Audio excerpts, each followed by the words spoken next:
Boa noite, todo mundo.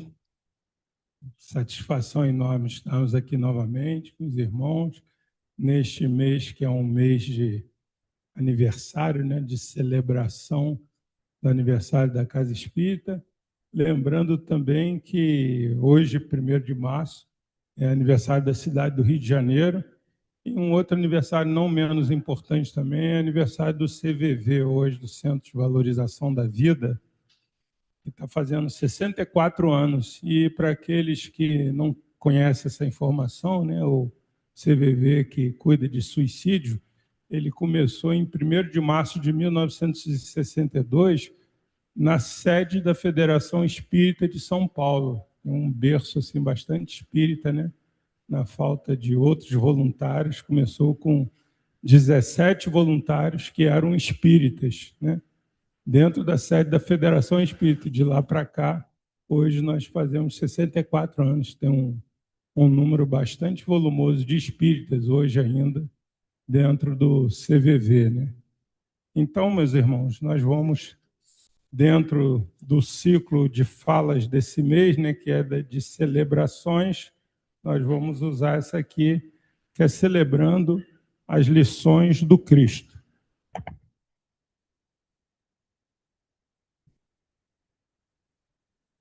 Venho como outrora entre os filhos transviados de Israel, trazer-vos a verdade e dissipar as trevas. Escutai-me, o Espiritismo, como fez antigamente a minha palavra, tem de mostrar aos incrédulos que acima deles reina a imutável verdade. O Deus bom, o Deus grande, que faz germinem as plantas e se levantem as ondas. Revelei a doutrina divinal, reuni em feixes o bem esparso no seio da humanidade e disse: vinde a mim, todos vós que sofreis. Essa fala do Espírito de Verdade está lá no capítulo 6 do Evangelho segundo o Espiritismo, exatamente essa fala aqui, né? A qual nós vamos trazer assim de forma mais detalhada para vocês agora, essa fala do Espírito de Verdade. Quando ele fala assim: venham como outrora aos transviados filhos de Israel trazer-vos a verdade e dissipar as trevas, a intenção do Espírito de Verdade aqui, né, ele fala com aquela mesma autoridade moral que animou Jesus naquela época da sua missão, né, trazendo agora, em 1857, essa fala dele, um paralelo com aquela fala de Jesus, que outrora trouxe essa verdade lá aos filhos transviados de Israel, né? E por que como outrora? Porque ele está remetendo diretamente àquela missão de Jesus lá, quando ele veio ainda falar a um povo que era muito preso àquele formalismo religioso, um povo muito materialista, né? Preso ainda também àqueles ritualismos da tradição, e a expectativa também de um Messias político, porque naquela época esse povo esperava que Jesus chegasse, ou o Messias que chegasse, né? Chegasse com um exército, com um comando, com governadores, dando muitas ordens. Então, esperavam por alguém que viesse dominar aquelas terras lá de forma bastante forte. E não foi essa, né? A vinda de Jesus, como nós sabemos, não veio por esse âmbito, né? E por que ele diz o Espírito de Verdade aos filhos transviados de Israel, né? Transviado não significa mal, não. Transviado, quem transvia é aquele que desviou do caminho, se perdeu. Então, eles estavam somente desviados do essencial. Quer dizer, eles tinham aquela letra da lei, aquela letra fria lá, mas tinha havido perdido o espírito da lei, aquela questão de agir com o coração, aquela questão de respeitar e tratar o próximo. Então, eram pessoas muito formais, né? Os judeus, nas suas sinagogas, lá, com todo aquele formalismo, mas que se esqueceram que por trás daqueles irmãos lá existiam pessoas também carentes. E ele diz, né, filhos de Israel, porque aqueles filhos de Israel foram instruídos espiritualmente, são os cristãos em geral. Na verdade, nós também somos filhos de Israel, porque todo aquele que já recebeu o evangelho, a humanidade, né, espíritos que já passaram por outras experiências religiosas, também somos filhos de Israel. Então, quando ele fala isso, o Espírito de Verdade, em 1857, ele fala: venho aos filhos de Israel, todos aqueles que descenderam lá daquela ocasião. E ele diz que vem trazer a verdade, né? Porque não é uma verdade nova, não, é aquela mesma verdade de Jesus. Jesus trouxe a verdade, aquela moral do Cristo, só que ele veio trazer, através lá da codificação, o Espírito de Verdade, agora essa verdade bastante explicada, desenvolvida e liberta, assim, das interpretações humanas, aquelas várias interpretações que a humanidade deu ao longo dos anos. Né? A gente sabe que, sobretudo na Idade Média, usava-se o conhecimento de Jesus, as palavras de Jesus, até para matar. Então, ele veio trazer sobre um outro aspecto. E quando ele fala, né, que vem dissipar as trevas, ele não está se referindo a uma ignorância intelectual, né? Ah, está todo mundo em treva, não é porque eram todos ignorantes, não, mas eram principalmente porque eram materialistas. Então, quando ele se fala das trevas, ele está se referindo a uma ignorância espiritual, ou seja, aquele fanatismo religioso, o orgulho, o egoísmo, o dogmatismo, né? Tinha muito dogma, dogmatismo religioso, o medo da morte, o medo do sofrimento, né? A incompreensão da justiça divina. Essas eram as trevas em que, na pós-Idade Média, ali, né? Período de 1800, no nascimento do Espiritismo, né? O Espírito de Verdade vinha trazer e se dissipar as trevas, assim como Jesus veio também dissipar aquelas trevas do Antigo Testamento lá, né? Ele afirma, o Espírito da Verdade, que a humanidade do século XIX, que é aquele período, 1857, e por extensão a nossa humanidade hoje ainda, esse período que vivemos no século XXI, vive uma situação análoga. Progresso técnico, muito progresso, né? Mas uma confusão moral e espiritual ainda muito grande. Então, aquilo que serviu no século XIX, né? Na época dessa mensagem do Espírito de Verdade, ela serve hoje para nós também, que ainda permanecemos em muita confusão moral e muita confusão espiritual, né? E o Espiritismo surgiu, então, como aquela luz explicativa, não como uma fé cega, aquela que você tem que acreditar porque alguém te falou, mas é uma luz explicativa.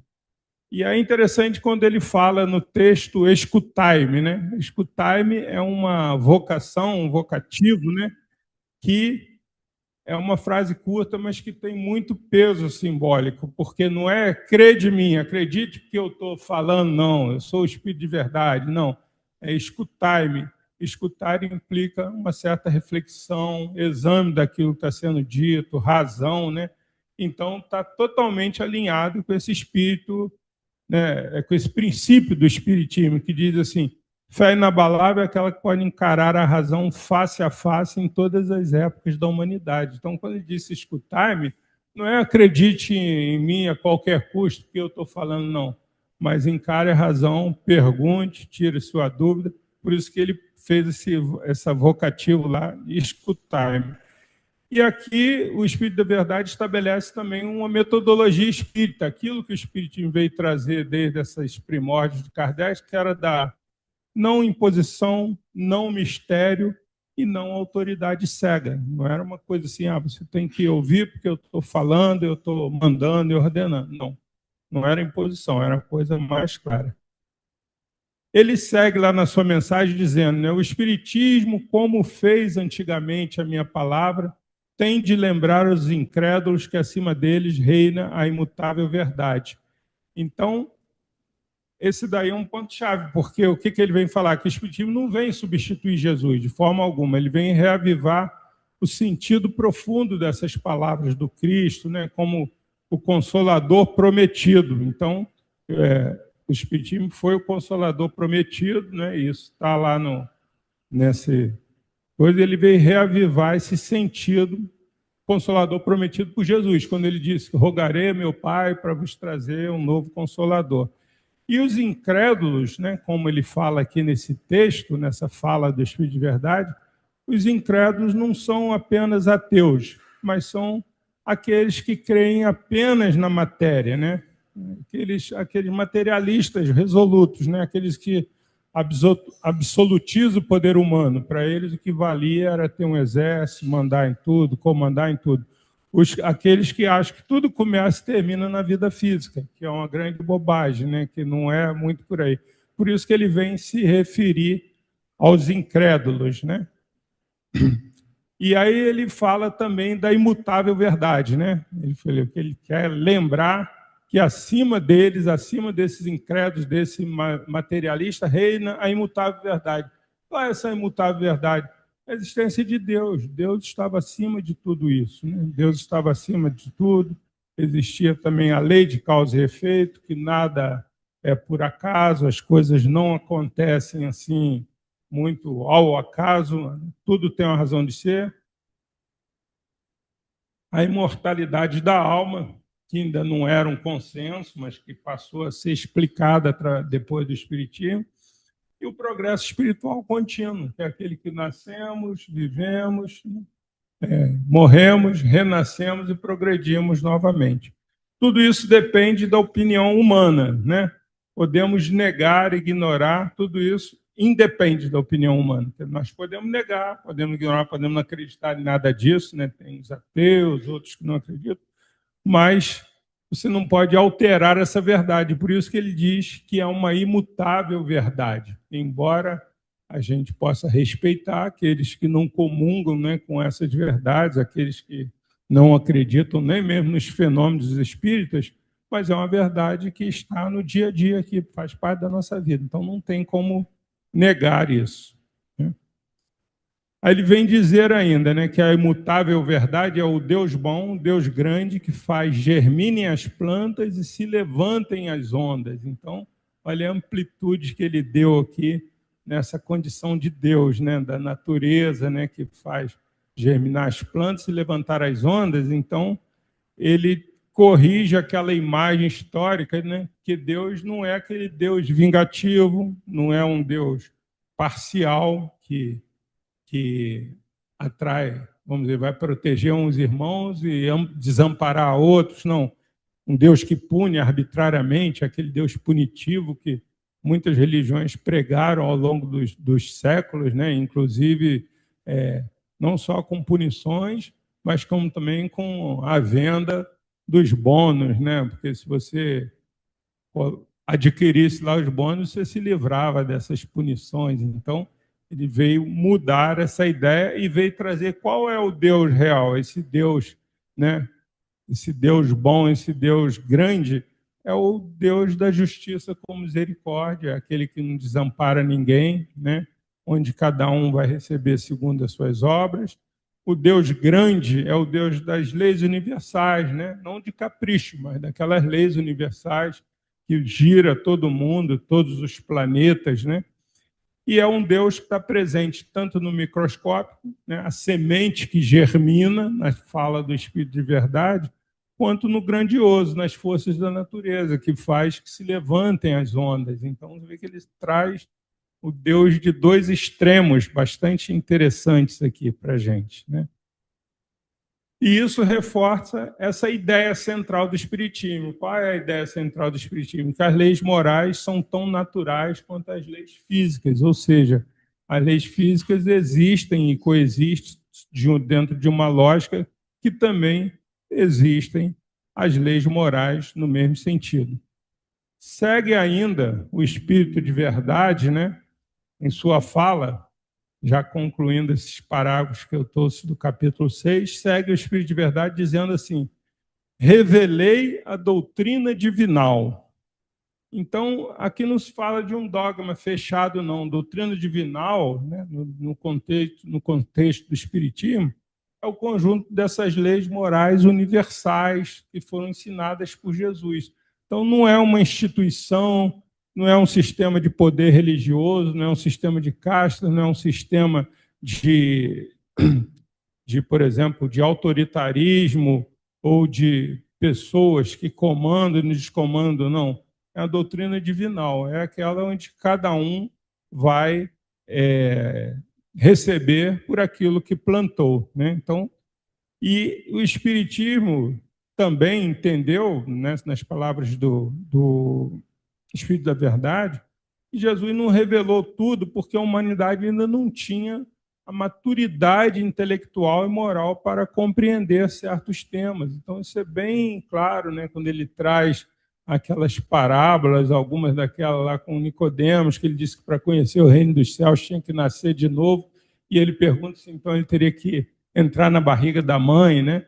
Então, ele revelou, ele trouxe esse conceito da reencarnação, que é muito consolador para todos nós, trouxe a pluralidade dos mundos, né? Agora mesmo nós vimos há cerca de um mês aí um novo planeta, o HD, parece 237, né? Que é bastante similar à da Terra. Então, você vê que desde 1857 o Espiritismo já trouxe a questão da pluralidade dos mundos, né? Dos mundos habitados, inclusive.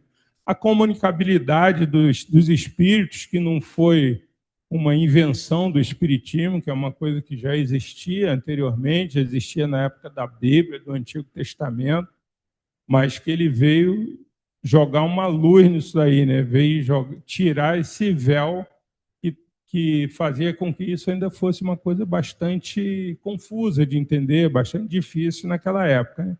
E também veio trazer outro tema muito interessante, que é essa de justiça divina ao longo de múltiplas existências, né? Sabendo que nós não podemos resolver tudo aqui, né? É como se a vida fosse apenas uma fase do nosso aprendizado, da nossa faculdade, mas que nós teremos certamente que rolar e rolar por bastante tempo para voltar e vamos evoluir com certeza através das múltiplas existências, como a gente conhece na literatura espírita, vários espíritos que foram, reencarnaram, né? Tem lá, logo nas primeiras lições lá dos cursos que a gente faz, encontra na internet, sobretudo ligado à AME Brasil, por exemplo, fala assim das vidas de Joana de Ângeles. Aí tem as várias encarnações dela, como freira, depois a última dela na Bahia, uma dela no México. Então, são as encarnações das múltiplas existências que todos nós temos direito a elas, né? O que a gente sabe hoje em dia é que a gente tem que aproveitar o máximo possível esta encarnação que estamos aqui, que é um período curtinho dessa faculdade da vida. Afinal de contas, quando nós desencarnarmos, nós não vamos perder a vida, né? Como diz o Alberto Almeida, um palestrante lá do Belém do Pará, a vida não tem antônimo, né? A vida não tem antônimo, não é porque é morte. A morte é do corpo. A vida, nós estávamos com ela, entramos no corpo, vamos sair do corpo, vamos perder o fluido vital, mas a nossa vida continua, porque a vida é uma só. São essas várias existências. E ele diria lá no final da sua fala assim: como um ceifeiro reuni em feixes o bem esparso no seio da humanidade. Então, o ceifeiro, né, aquele que está fazendo a colheita lá, né? E ele diz que reuniu o bem esparso, ou seja, o bem sempre existiu, só que ele estava espalhado lá em filosofias, em religiões, em gestos isolados de amor e justiça. Então, Jesus, ele não inventou o bem, ele não inventou o amor, ele veio colocar isso sob um novo prisma para a gente, veio colocar numa nova visão, num novo pedestal, para dizer que aquilo sim era o mais importante. Então, não que ele tenha criado. Então, por isso que ele diz que ele reuniu o bem esparso no seio da humanidade, porque esse bem já existia assim. Ele não criou o bem, ele organizou, sintetizou e exemplificou como um ceifeiro, que um ceifeiro também não cria o trigo, né? Ele vai lá e colhe, apenas colhe, recolhe a plantação e recolhe aquilo que já amadureceu. Então, era mais ou menos o sentido da fala, né, do Espírito da Verdade, que Jesus disse que isso, ele, como ceifeiro, ele reuniu o bem esparso no seio da humanidade, então, aquilo que já existia. E o Espiritismo, ele faz alguma coisa semelhante a isso, né? Ele organiza, explica, conecta ensinamentos morais e espirituais que estavam dispersos e incompreendidos. Até então, até o 1857, a época do Kardec, esses conhecimentos, esses ensinamentos ainda estavam muito confusos, não eram muito claros. E foi retirado esse véu desses ensinamentos, né? E ele disse finalmente, né? Reuni tudo isso e disse: Vinde a mim, todos vós que sofreis. Ele está reproduzindo as palavras do Cristo lá, porque é o fechamento mais humano e consolador que o Cristo poderia ter feito, né? Que o sofrimento aqui não é apenas físico, não. É um sofrimento, é a dor moral, é a culpa, tudo que Jesus tratou, né, nas suas passagens com aqueles vários irmãos com os quais ele convivia, a angústia existencial, o medo da morte, as injustiças aparentes da vida, né? Porque aquilo que a gente chama de injustiça, a gente vai ver que não é tanto assim, né? É aparente, né? E Jesus chama aqueles que sofrem, não chama os perfeitos. Então é interessante porque esses sofrimentos que desde aquela época eles foram citados, né? Eles são sofrimentos muito atuais, né? Hoje nós continuamos com esse mesmo tipo de problema aqui. A dor moral, a gente sabe que ela dói mais do que um braço quebrado, né? A culpa, ela pode levar uma pessoa ao fundo do poço, pode levar para a depressão. A angústia existencial, quem não tem, né? O que vai ser do dia de amanhã, né? O que vai ser de mim? O que vai ser da minha família? O medo, né? Tem muito espírita que tem medo da morte, não é, vamos dizer assim, entre aspas, não é pecado ter medo da morte, não, que muita gente não sabe o que vai ser, né? Aqueles que quiserem dar uma pesquisada na bibliografia, tem uma página, acho que é de Humberto Campos, que chama assim, Treino para a Morte. A gente lê lá, ele dá umas dicas, todo dia, o que você tem que fazer para treinar para morrer, é muito bom. E as injustiças aparentes da vida, que são meramente aparentes, não são injustiças reais, né? E ele veio não para os perfeitos, veio para aqueles que sofriam mesmo. E o Espiritismo ampliou esse convite do Cristo aí, que ele veio explicar por que nós sofremos, né? Hoje nós temos bastante ideia assim, né? Não é de graça, né? Não é porque Jesus não gosta de mim, Deus não gosta de mim, não. De onde que vêm certas dores, né? Como diz o Haroldo Dutra, né? Que acho que tem um episódio muito sério na vida, uma hecatombe, uma coisa, a pessoa pergunta assim, mas Senhor, por que eu? E o Haroldo Dutra fala assim, por que não eu? Também pode inverter essa pergunta, né? Por que foi logo comigo? Por que não foi comigo? Por que não eu? Qual o privilégio que eu tenho nessa vida, né? Como diria um amigo meu carioca, sem muita brincadeira, quem é você na fila do pão? Na fila do pão, todos nós somos pessoas comuns. Né? Então, quem é você na fila do pão para não acontecer isso com você, não acontecer um episódio difícil na sua vida? Acontece com todo mundo. E para que essas coisas servem? Para que essas dores servem? Né? Como transformar, que é a principal, né, explicação do Espiritismo, como transformar essa dor em crescimento e em maturidade espiritual, que é através dela que nós vamos evoluir. Não tem outro caminho, né? A dor vai ser aquela que nós vamos crescer com ela. É muito comum aqueles episódios de pessoas que ficam acamadas durante muitos anos, em casa, nos hospitais, daquele momento inicial de revolta, né? Daquele por que eu, por que comigo, você vai ver que o tempo vai passando, e a consolação vai chegando. Sejam ou não sejam espíritas, porque esses estágios prolongados de dor remetem muito à reflexão. Todos aqueles que têm muito tempo, sobretudo aqueles que ficam em hospitais, né? Eles têm muito tempo para refletir sobre a vida. Né? E o consolo espírita, como sempre, não promete milagres, mas oferece um sentido para isso tudo que está acontecendo. Vamos resolver o seu problema. Quem resolve são só as cartomantes lá. A gente não resolve nada. Né? E aí ele disse ainda, agora voltando lá no capítulo 6, mas no item 3, porque eu estava falando do item 6 daquela mensagem, lá nesse mesmo capítulo do Evangelho, Jesus disse assim, eu rogarei ao meu Pai, ele vos enviará outro Consolador que ficará convosco para sempre. O Espírito de verdade que o mundo não pode receber, porque não o vê nem o conhece, mas vós o conheceis porque o habita, permanece convosco e estará em vós. Essa é a fala de Jesus, e o Espírito da verdade é esse que nos falava anteriormente, né, no item 6 lá. E quando ele disse outro consolador, algumas traduções bíblicas usam essa palavra o consolador, né? Ele usa como paráclito, né?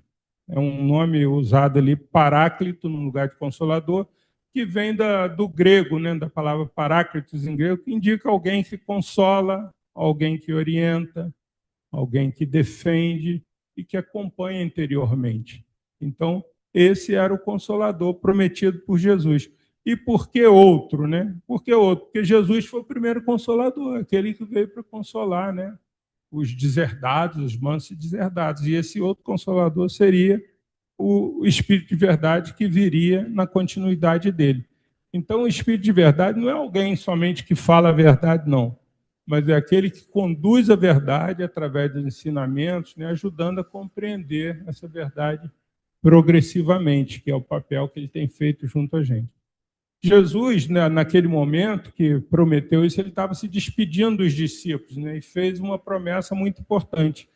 Ele pede ao Pai, a Deus, né, que envie outro defensor ou consolador. Quando ele diz, pedirei ao meu Pai que vos envie outro consolador.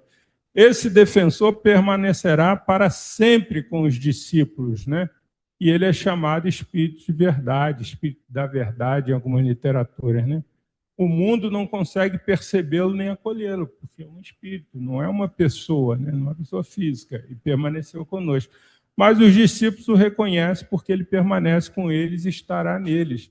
É aquele mesmo espírito que animou os discípulos naquele momento lá de Pentecoste, onde eles realizaram todas aquelas curas, né, já previstas por Jesus. Então, eles estavam imbuídos ali de um espírito, que podemos chamar que era o espírito da verdade.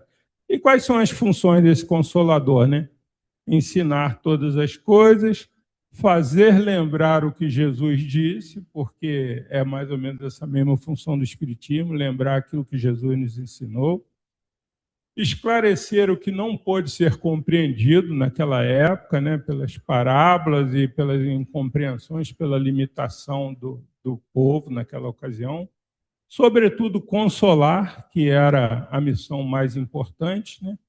E restabelecer a verdade deturpada, aquela deturpação muito grande que teve sobre toda a vida e a epopeia de Jesus aqui. Era também uma função desse espírito de ser universal, impessoal e progressivo, porque hoje é a função dos espíritos. Eles estão em todos os cantos do planeta, do mundo, né? Então não é um que veio aqui só para o Brasil para resolver o nosso problema, não. Eles estão agindo no universo todo. Aí, agora eu trouxe aqui o texto, né? Tem a transcrição lá do Evangelho segundo o Espiritismo, nesse item 4, que diz assim: Jesus promete outro consolador, o Espírito de verdade que o mundo ainda não conhece por não estar maduro para o compreender, consolador que o Pai enviará para ensinar todas as coisas, para relembrar o que o Cristo há dito.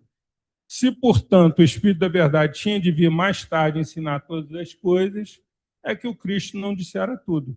Se ele vem relembrar o que o Cristo disse, é que aquilo que este disse foi esquecido ou mal compreendido. E a gente sabe que até hoje, né, tem muita gente que ainda não entendeu e ainda nem acredita muito nessa questão do Cristo e deixa isso em segundo plano, né? O Espiritismo vem, então, segue lá o texto do Evangelho, na época predita, cumprir a promessa do Cristo. Preside ao seu advento, né, do Espiritismo, o Espírito de verdade. Ele chama os homens à observância da lei. Ensina todas as coisas, fazendo compreender o que Jesus só disse por parábolas. Advertiu o Cristo: ouçam os que têm ouvidos para ouvir. O Espiritismo vem, então, abrir os olhos e os ouvidos, porquanto fala sem figuras nem alegorias. Levanta o véu intencionalmente lançado sobre certos mistérios. Vem, finalmente, trazer a consolação suprema aos deserdados da terra e a todos aqueles que sofrem, atribuindo causa justa e fim útil a todas as coisas. A respeito do Espiritismo, eu trouxe aqui ainda um trecho desse livro Viagem Espírita, 1862, que, por sinal, nós passamos por esse estudo no domingo passado, há uma semana atrás, né? onde Kardec reportava lá num discurso em Bordeaux, né? Ele fez aquela viagem ali pelo interior da França todo para avaliar o espiritismo. Em 1862 tinha só 5 anos de doutrina. Ele foi em todas as cidades para avaliar como é que estava o desenvolvimento do espiritismo. Fez um trabalho braçal muito grande. E nessas viagens, sempre em comunicação com ele, os espíritos diziam que ele não devia se preocupar muito com as críticas, não.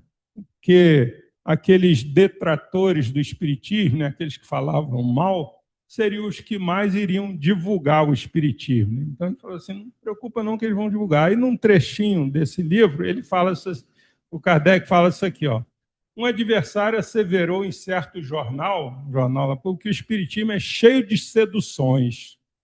Ele não podia, malgrado seu, fazer maior elogio da doutrina, condenando-se ao mesmo tempo de maneira mais peremptória. Dizer que uma coisa é sedutora é dizer que agrada, né? Esse foi o adversário dele. Ora, eis aí o grande segredo da propagação do espiritismo. Então, ele estava falando naquele momento que o espiritismo crescia assim, a olhos vistos, né?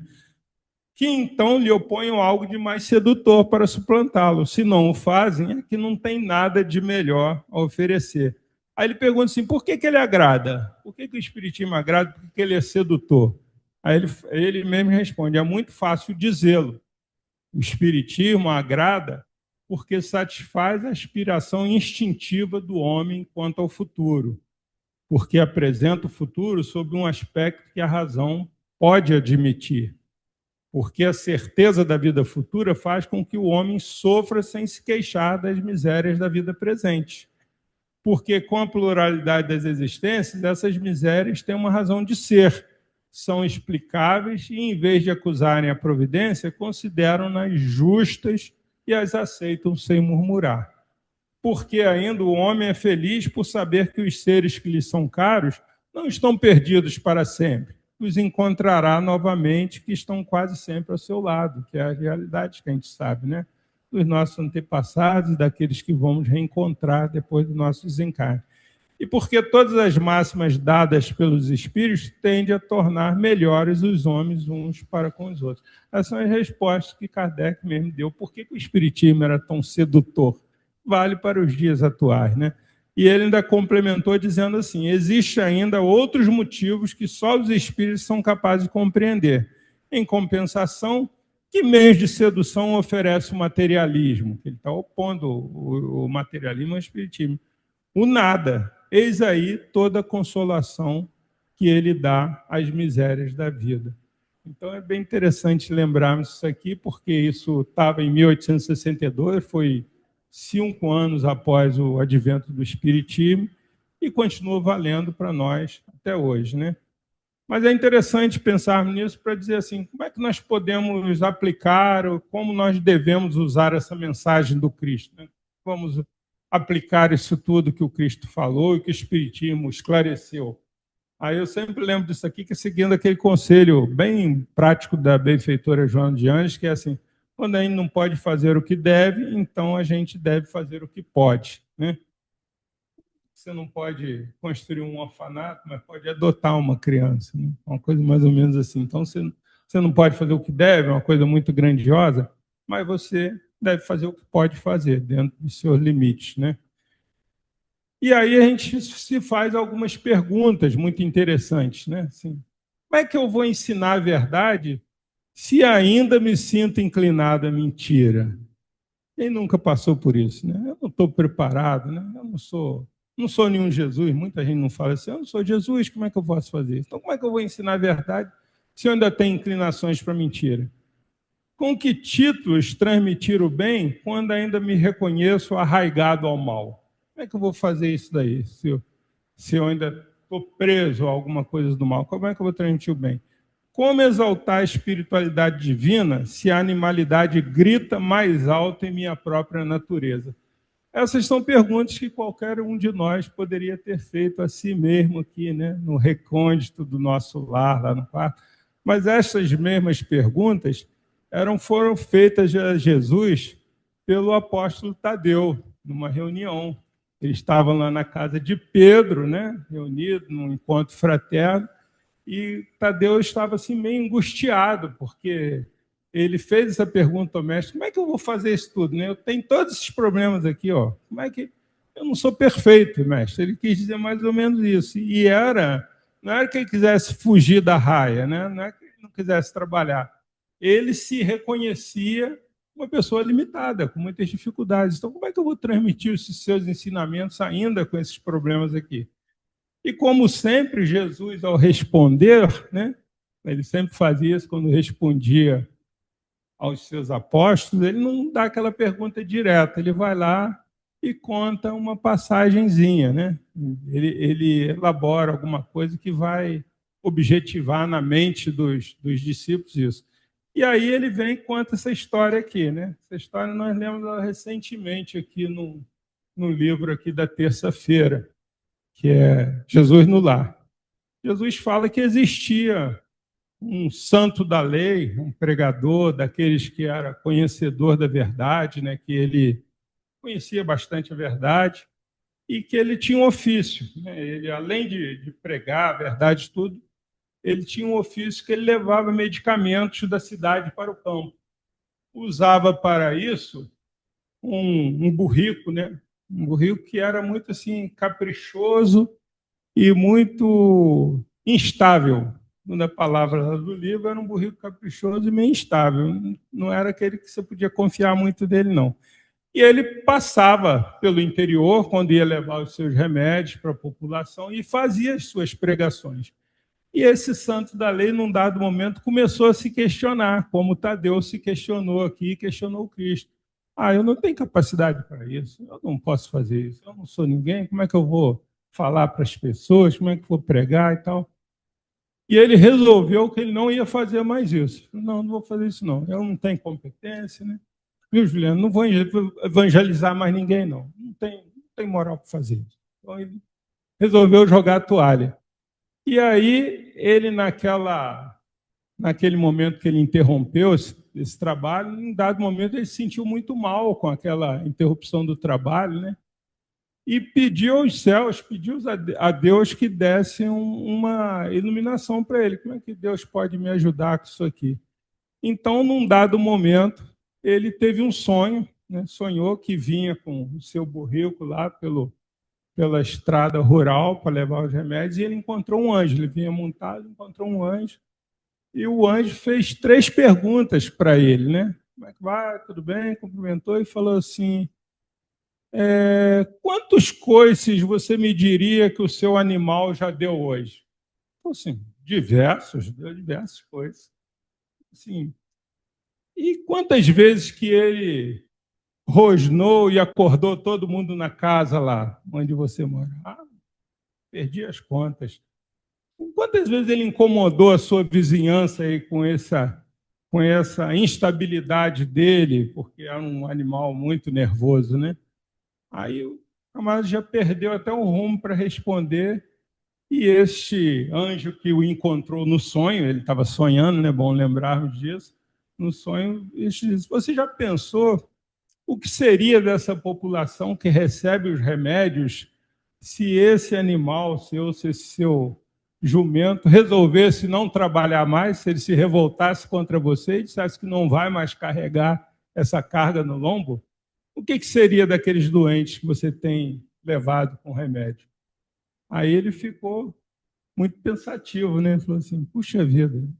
Então ele disse: olha, lógico que todos nós temos nossas limitações, mas você não pode, em função delas, recusar a fazer o seu trabalho, que da mesma forma, se o jumento recusasse a te ajudar, ia causar um grande mal a toda essa população que você ajuda, você também, deixando de levar a palavra a eles, vai fazer isso. E você tem que ter confiança em Deus, que Ele vai te ajudar nas suas limitações, nas dificuldades que você tiver, Ele vai poder fazer com que você supere essa dificuldade e crie as soluções que você precisa criar para aquele povo, porque aquele povo acredita muito em você, eles estão totalmente carentes da sua palavra. Então, foi esse o desfecho dessa história, e aí Jesus, né, depois de contar a história, ele arrematou para Tadeu com essa fala aqui, né? Ele falou assim: Tadeu, O trabalho no bem é um incentivo santo da perfeição. Através dele, a alma de um criminoso pode emergir para o céu, sair lá das profundezas, né? A maneira do lírio que desabrocha para a luz de raízes ainda presas no charco.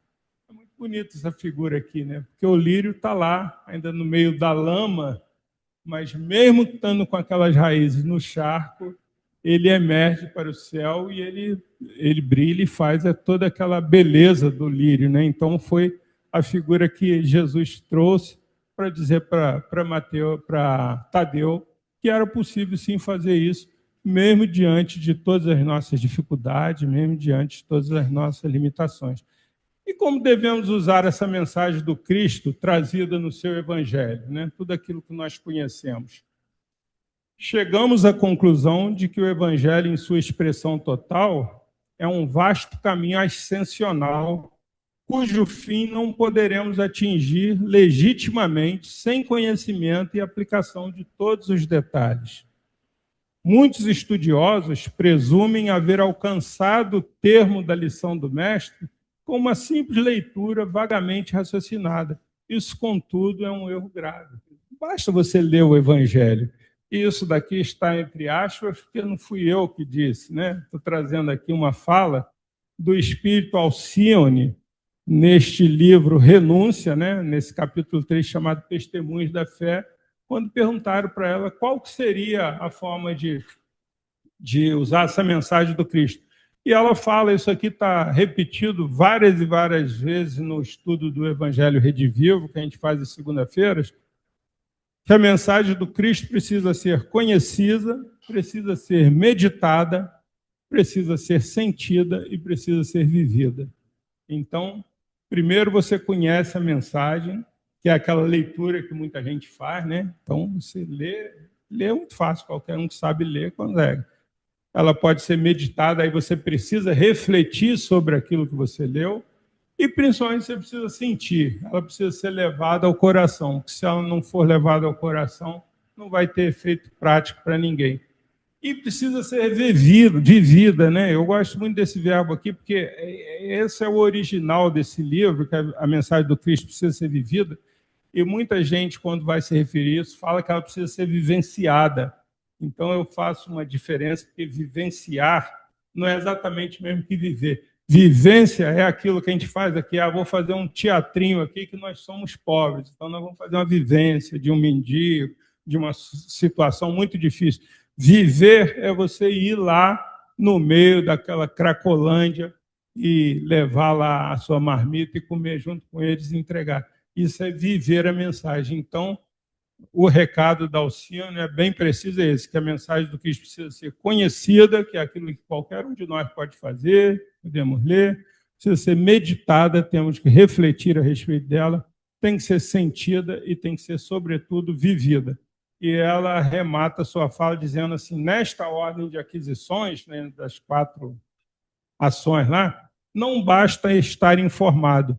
Um preceptor do mundo nos ensinará a ler, quer dizer, um professor, aquele mestre, né, que é o preceptor, aquele que ensina. O mestre, porém, agora o mestre em maiúsculo está se referindo a Jesus, o mestre, porém, nos ensina a proceder, tornando-se-nos, portanto, indispensáveis a cada passo da existência. Então, ela diz que Jesus não está ensinando somente, né, palavras, ele está ensinando como proceder, que foi a vida dele toda aqui na Terra, foi de exemplo, né? E nós já vamos concluir aqui, trazendo aqui uma fala que é bem recorrente, né? É muito usada no Espiritismo, dizendo assim, né, que Jesus é a porta, né, e Kardec é a chave para abrir a porta, né? Aí eu ousei fazer assim, uma pequena alteração aqui nessa expressão, dizendo assim, Jesus, quando chegar à nossa porta, né, quando Jesus bater a nossa porta, ele está batendo ali, né, o Espiritismo é a chave para a gente entender para onde devemos caminhar e o que precisamos fazer.